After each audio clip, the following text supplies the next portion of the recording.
Salve progressistas, eu sou o Clayson. A revista The Economist é com certeza uma das mais conceituadas publicações do mundo. Ninguém tira esse posto dela.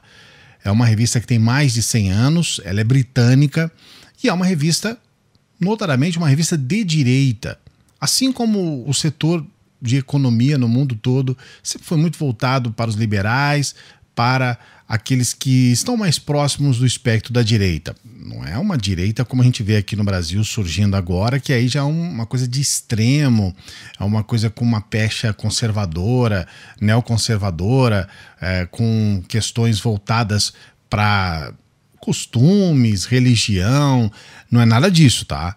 É uma outra direita, uma direita que combate um pouco estas visões progressistas de distribuição de renda, de ajuda aos mais necessitados, do ponto de vista das destinações dos impostos e tudo mais. Então é uma revista que tem esse direitismo clássico, vamos colocar assim, nada a ver com esse direitismo brasileiro que surgiu agora, certo? Vamos colocar isso. Por outro lado, eles são muito sóbrios e eles são assim, já reconhecidos em trazer reportagens muito profundas, com análises muito que eu considero em alguns momentos muito propícias para distribuir para o mundo uma visão que não seja tão voltada para um ideologismo barato, para uma defesa de causas muito específicas dentro dessa história toda que a gente vê aqui no Brasil. É claro, sempre com o viés liberal, sempre com o viés de direita, especialmente na economia. Isso é importante a gente colocar aqui. Por outro lado, quando a gente vê uma crítica da Economist para um governo que se coloca como um governo de direita, para um governo que se apresenta como um governo com esse viés voltado para a economia, para a defesa da economia, a gente percebe que algo de muito sério está acontecendo. Essa é a terceira capa que o The Economist apresenta com o Cristo Redentor. A primeira foi ainda na época de Lula, eles colocaram esta capa, né? Brasil takes off. Ou seja, Brasil decola, mostrando um momento de grande crescimento da economia brasileira. Naquela ocasião eles simbolizaram aí o Cristo como um foguete que está decolando. A economia do Brasil estava realmente trazendo um destaque mundial muito importante. A gente estava caminhando do quinto para a quarta economia. Hoje nós somos a nona economia. E aí depois, com a Dilma, eles torceram o nariz e fizeram muitas críticas, especialmente à política macroeconômica da Dilma, que é uma crítica que até às vezes a gente mesmo já fez aqui no canal algumas vezes, e aí eles fazem a mesma capa com esse foguete, só que aí ele começa a voar, como você está vendo aí, desordenadamente, meio que quase que implodindo, né? Has Brazil blowing it? Ou seja, o Brasil está explodindo. Essa capa já era digamos que uma paródia da própria capa anterior que ela havia publicado. Ao longo dos anos, ela publicou outras capas também. Nós temos aí essas capas de 2009, 2013, depois The Betrayal of Brazil, né? 2016, aí em 2018 já falando a respeito do Bolsonaro, 2019 a respeito dessa situação terrível que nós vivemos aqui com relação à Amazônia, e 2021 essa capa, eu vou trazer em destaque aqui para você, Brazil's Small Decade, ou seja, a década sombria do Brasil, né? Então a gente já vê aqui uma crítica muito forte. Eles fizeram, na verdade, 7 reportagens, são 11 páginas. E aqui também a gente já vê algumas mudanças, né? Essa capa que você vê aqui, ela é uma capa que foi somente para a América Latina. Aquelas outras 2 capas do foguete, elas foram para o mundo todo.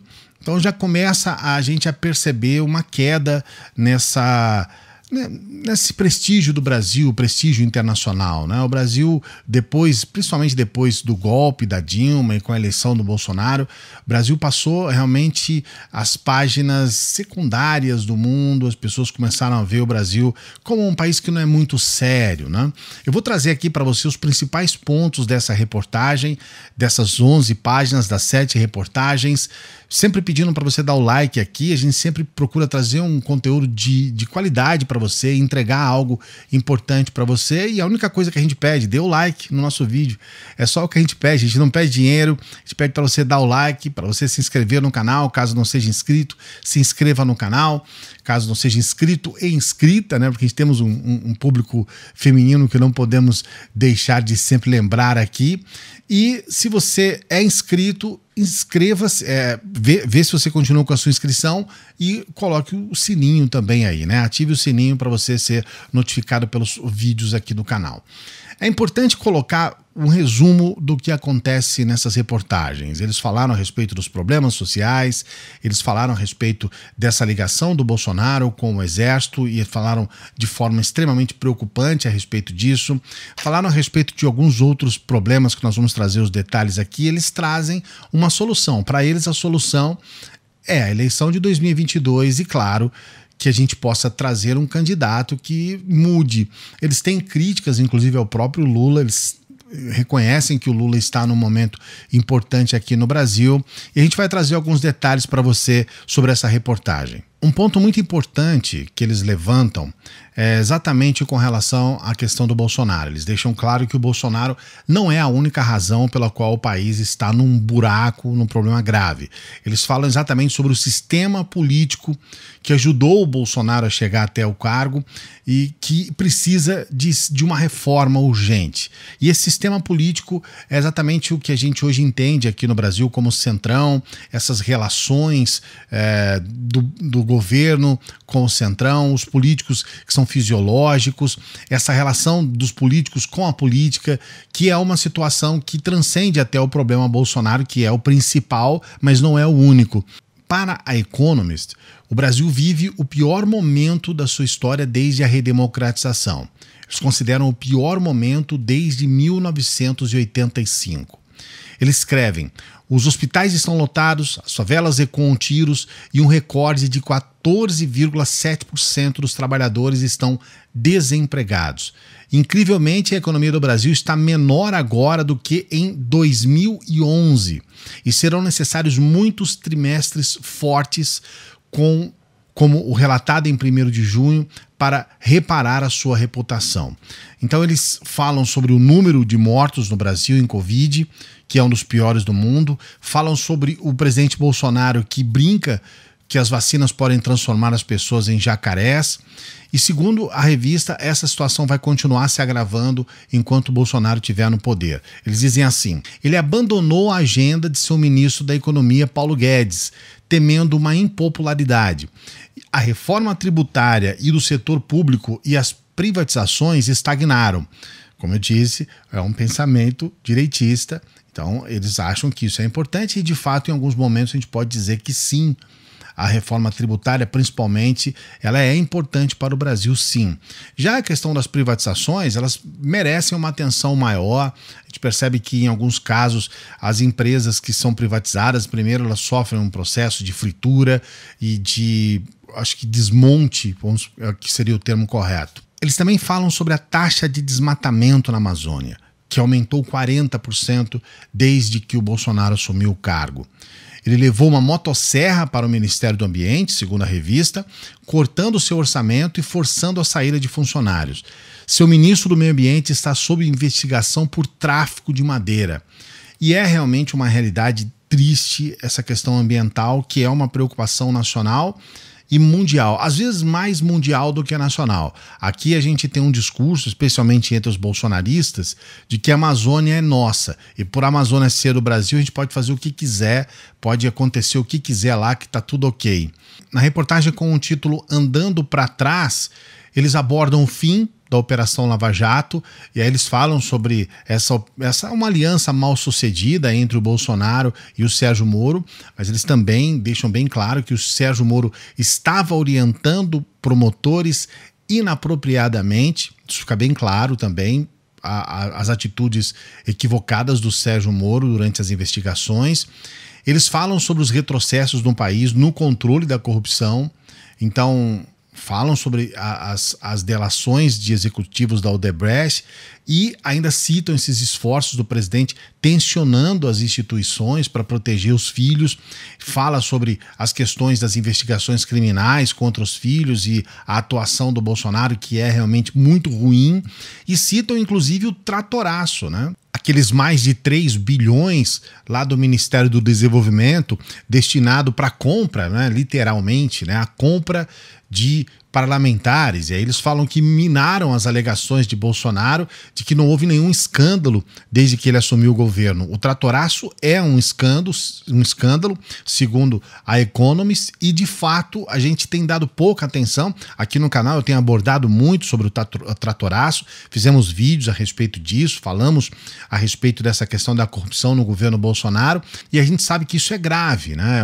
É um caso que se configura claramente como algo semelhante ao que aconteceu com o Mensalão, e esses hoje que estão aí sempre foram muito críticos do Mensalão, sempre foram muito críticos das atitudes do PT, sendo que o Bolsonaro fez exatamente a mesma coisa, destinou verbas para políticos que acabaram utilizando essas verbas e superfaturando, comprando 170% mais caro, por exemplo, tratores, por isso o nome tratoraço. Na reportagem Árvores de Dinheiro, que é a reportagem mais longa destas 11 páginas, eles falam sobre o território 7 de Setembro, terra indígena que fica ali na divisa de Rondônia com Mato Grosso, e disseca os conflitos com indígenas, com madeireiros. Eles falam inclusive sobre os garimpeiros, os criadores de gado. Eles não utilizam o termo grileiros, né? Grileiros, como a gente fala os grileiros aqui, mas na verdade a gente coloca também isso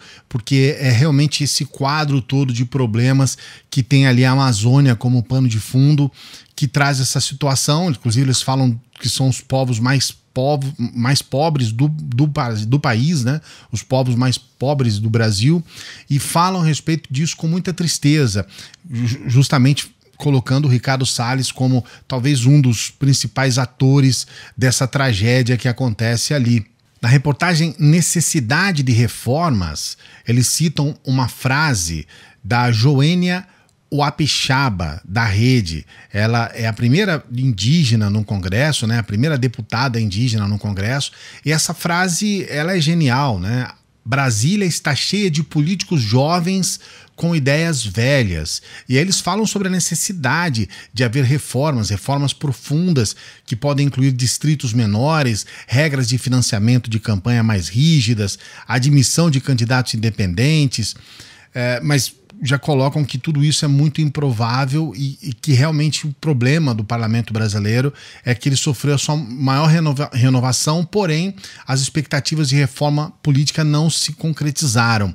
É uma crítica dura ao sistema político brasileiro, que é realmente um fracasso. A gente percebe que os grandes problemas que a gente tem, politicamente falando aqui no Brasil, se devem não apenas a eleição de um presidente energúmeno, estúpido, que se acha dono do país, mas também por ser alicerçado por esses deputados que lá estão, que parecem realmente afundados num mar de ignorância tão grande quanto a presidência.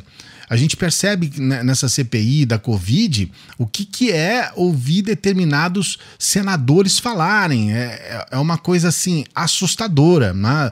Nessa fala da Luana, o Omar Aziz ele teve uma conversa com o Randolfo Rodrigues, que acabou...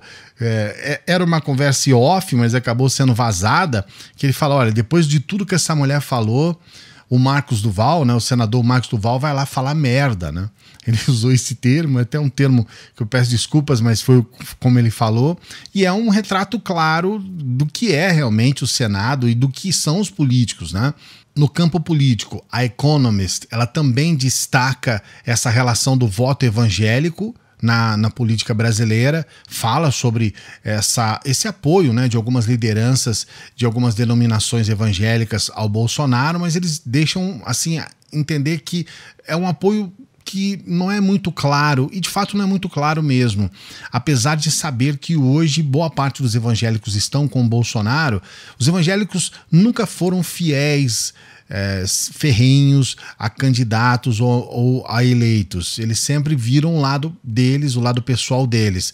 Mas também é importante fazer esse destaque, porque a gente percebe que a cada dia que passa nós temos um avanço maior dos evangélicos na política brasileira e eles são realmente vorazes, né? A gente viu aí bilhões sendo perdoados das dívidas que eles contraíram porque simplesmente burlaram a lei que já é extremamente favorável a eles. Então toda essa discussão levantada pela Economist é algo que principalmente canais progressistas como o nosso e como vários outros já vem apontando. Alguns veículos de comunicação aqui e ali com um ou outro analista político também levanta isso. Então a gente percebe que às vezes não estamos sozinhos, né? É um alento por esse aspecto. Por outro lado, é uma tragédia que a gente tenha uma visão do Brasil tão terrível, tão assim desalentadora e colocando tudo em 2022. Assim como o Economist coloca a solução para o Brasil nas eleições de 2022 e, consequentemente, na saída do Bolsonaro, mesmo que eles não coloquem o Lula como uma solução 100%, eles querem que o Lula olhe para frente e não para trás pelo retrovisor, não olhe para o Brasil com saudade, mas com esperança de um futuro, e isso é correto também, é importante a gente estar atento a isso. Por outro lado, a gente vê um país que se afunda cada vez mais, né? Um país com a sua década sombria. O que você pensa a respeito dessa reportagem da Economist? Coloque seu comentário aqui. Não se esqueça de dar o like aqui no nosso vídeo. O seu like é fundamental para o nosso trabalho. Por isso que a gente pede sempre para você dar o like, se inscrever no canal, ativar o sininho. A gente se encontra numa próxima.